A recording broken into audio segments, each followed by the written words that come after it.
Hello student, आज हम इसमें जानेंगे dihybrid cross and Drosophila to study linkage and recombination. तो ड्रोसोफिला के डाइहाइब्रिड क्रॉस के बारे में जानेंगे, जिसके थ्रू हम समझेंगे लिंकेज एंड रिकॉम्बिनेशन को। सिंपल वर्ड्स में अगर लिंकेज आपको समझाई जाए तो लिंकेज क्या होती है कि कोई भी दो थिंग्स एक दूसरे के साथ जब क्लोजली एसोसिएटेड हो जाती हैं उसी को क्या बोलते हैं, लिंकेज कहते हैं। और रिकॉम्बिनेशन क्या होता है कि जब जो दो थिंग्स हैं वो एक दूसरे से बहुत दूर दूर होती हैं और वो अगर एक साथ आएँ और जुड़कर कोई दूसरा कॉम्बिनेशन अगर वो बना लेती हैं तो उसको ही क्या बोलते हैं, रिकॉम्बिनेशन हम इसको कहते हैं। अब देखो लिंकेज को मैं आपको एग्जाम्पल के थ्रू समझाती हूँ। जैसे कि आप हैं और आपका फ्रेंड है और आपका जो फ्रेंड है वो क्लास में हमेशा पीछे बैठना पसंद करता है, तो आप क्या करेंगे, अपने फ्रेंड के साथ जाके पीछे बैठ जाते हैं क्योंकि आपका फ्रेंड वहाँ पर बैठा है और आपको क्या करना है, उसको कंपनी देनी है। तो एक तरीके से आप अपने फ्रेंड के साथ लिंक हो गए और लिंक हो गए तो आपको भी अपने फ्रेंड को कंपनी देनी है, तो इसलिए आप उसके साथ बैठ जाएंगे। तो ये क्या एक तरीके की लिंकेज है। या फिर अगर आपका फ्रेंड अगर लेक्चर अटेंड कर रहा है तो आप भी उसके साथ लेक्चर अटेंड करेंगे, अगर वो लेक्चर बंक कर रहा है तो आप भी उसके साथ लेक्चर बंक कर रहे हैं।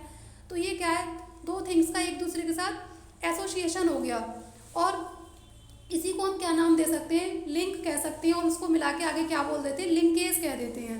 अब देखो कुछ ऐसा ही हमें क्रोमोसोम्स के ऊपर मिलने वाले जो जीन्स होते हैं उनके अंदर भी हमें कुछ ऐसा ही कॉम्बिनेशन देखने को मिलता है। जैसे ये क्या है, क्रोमोसोम है और इस क्रोमोसोम के ऊपर क्या है, यहाँ पर रह रहे हैं ये जीन्स हैं, ठीक है, ये जीन्स यहाँ पर रह रहे हैं। अब इसमें से दो जीन्स ऐसे हैं, जैसे ए है और ये एक स्मॉल ए है, ये जीन्स ऐसे ही जहाँ भी जाते हैं साथ साथ जाते हैं, कुछ भी करना हो एक साथ जाएंगे, एक दूसरे से कभी भी अलग नहीं होते हैं। तो इसी को क्या बोलते हैं, लिंकेज कहते हैं, ठीक है। अब जब जैसे ये कोई क्रोमोसोम है और इस क्रोमोसोम पर क्या दिखा रहे हैं, ये ए और ये जो कैपिटल ए और स्मॉल ए क्या है, ये क्या दिखा रहे हैं, लिंकेज को शो कर रहे हैं ये दोनों जीन्स।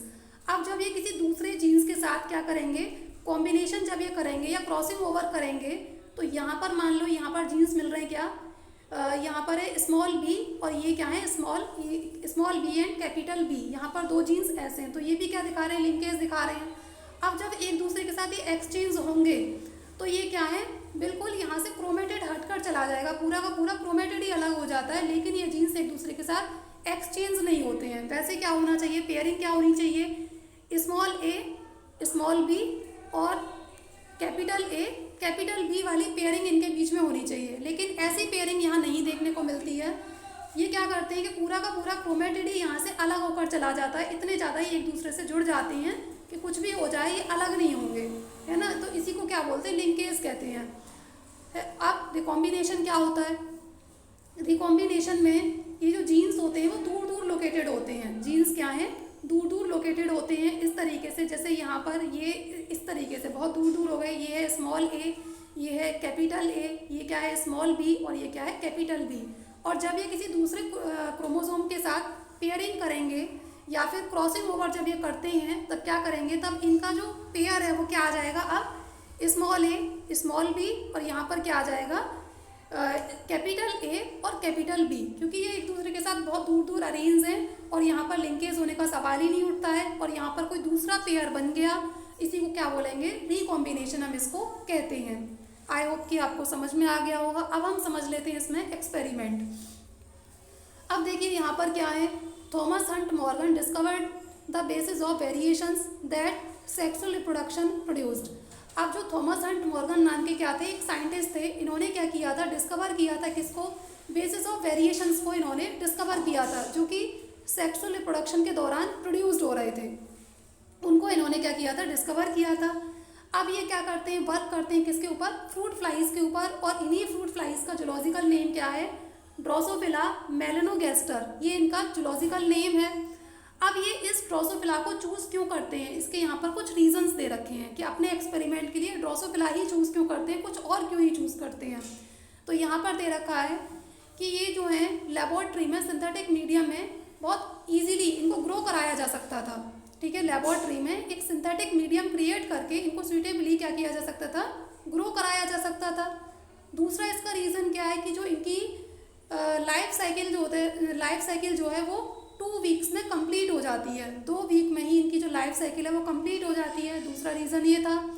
तीसरा क्या था कि एक सिंगल मैटिंग से ही, एक बार मैटिंग कराने से बहुत सारी इनको प्रोजेनी मिलती है, प्रोजेनी मतलब इनकी जो ऑफ स्प्रिंग है सिंगल मैटिंग से बहुत सारी प्रोजेनी यहाँ पर प्रोड्यूस हो जाती है या रिप्रोड्यूस हो जाती है। नेक्स्ट है यहाँ पर clear differentiation of sexes, easily distinguishable male and female. अब यहाँ पर जो इनकी जो सेक्सेस होते हैं उनको क्लियरली डिफ्रेंशिएट किया जा सकता है। इसमें ये पता लगाया जा सकता है इजीली कि इसमें मेल कौन है और फीमेल कौन है। इजीली यहाँ पर ये देखकर ये यानी कि मतलब ये कह सकते हैं सेक्सुअल डायमॉर्फिज्म को ये शो कर रहे थे। ठीक है। नेक्स्ट है यहाँ पर hereditary variations clearly visible with low power microscope. जो लो पावर के माइक्रोस्कोप होते हैं उनमें भी ये क्लियरली हेरिडिटरी वेरिएशंस को ये देख सकते थे कि क्या क्या जब एक दूसरे के साथ इन्होंने क्रॉसिंग किया तो क्रॉसिंग के दौरान जो भी इनके अंदर हेरिडिटरी वेरिएशंस आए उनको ये इजीली देख सकते थे। तो ये इसका एक रीज़न था, ये भी क्या है इसका एक रीज़न हो जाता है। नेक्स्ट इसमें जानेंगे मॉर्गन्स एक्सपेरिमेंट के बारे में। मॉर्गन ने क्या किया, फ्रूट फ्लाइज ली और उन फ्रूट फ्लाइज के बीच में क्या कराया, डायहाइब्रिड क्रॉस कराया। इसमें ये क्या करते हैं, एक मेल लेते हैं जिसके अंदर दो कैरेक्टर होते हैं, क्या है, ब्राउन कलर की बॉडी है और रेड कलर की इसकी आंखें होती हैं। और जो फीमेल लेते हैं वो क्या है, येलो कलर की बॉडी होती है और वाइट कलर की इसकी आंखें होती हैं। जब इनका क्रॉस कराया जाता है तो इनको क्या मिलती है, F1 प्रोजेनी मिल जाती है। इस F1 प्रोजेनी को ये ऑब्जर्व करेंगे और क्या करते हैं, इसके बीच में ये इंटर क्रॉस करा देते हैं। जब इंटर क्रॉस कराएंगे तो इनको F2 प्रोजेनी मिलती है और फिर ये क्या करते हैं, F2 प्रोजेनी को ऑब्जर्व करते हैं और जिसमें ये देखते हैं कि जो इनका जो F2 प्रोजेनी का रिजल्ट आ रहा था वो मेंडल की डायहाइब्रिड क्रॉस में मिलने वाली जो F2 प्रोजेनी थी उससे बहुत ज़्यादा अलग आ रहा था। ऐसा क्यों हो रहा था, due to the presence of linkage.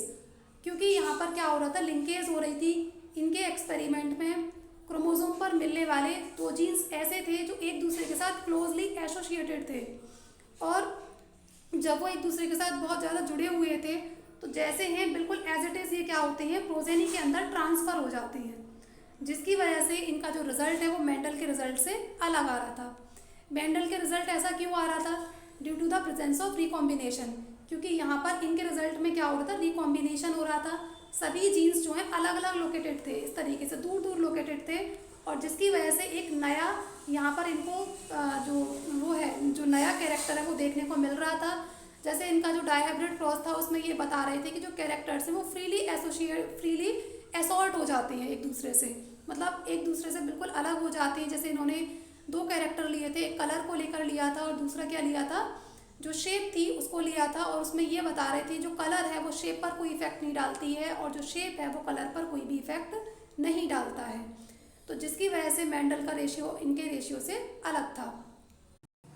Next यहाँ पर ये एक्सप्लेन किया जा रहा है कि जो मॉर्गन के एक्सपेरिमेंट का जो रेशियो था वो मेंडल के एक्सपेरिमेंट के रेशियो से क्यों अलग था।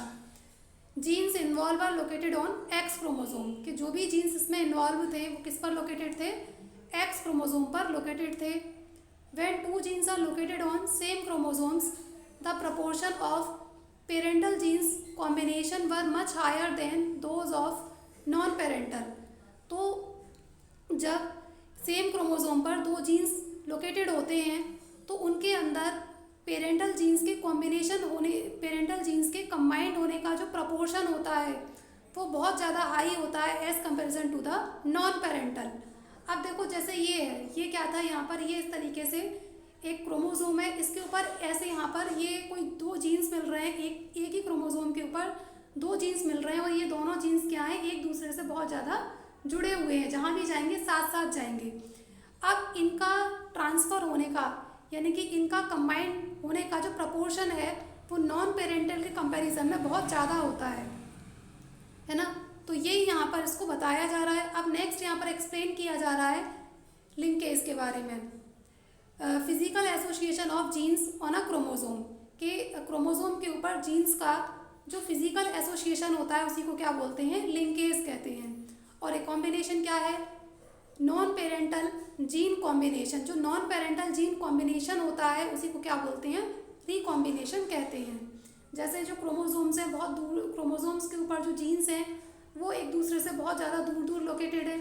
अब जब ये किसी दूसरे क्रोमोसोम के साथ पेयरिंग करेंगे तो क्या होगा कि यहाँ पर कोई नया कैरेक्टर देखने को मिलेगा, किसके अंदर जो प्रोजेनी आएगी उसके अंदर कोई नया कैरेक्टर देखने को मिलेगा अब नॉन पेरेंटल इनको क्यों कहा जा रहा है, क्योंकि ये जो कॉम्बिनेशन था वो पेरेंट के अंदर तो नहीं था लेकिन बच्चे के अंदर आ जाता है, तो इसी को क्या बोलते थे, नॉन पेरेंटल कॉम्बिनेशन यहाँ पर होता है, इसी को रिकॉम्बिनेशन कह देते हैं। ठीक है, आई होप कि आपको समझ में आया होगा। Thank you student.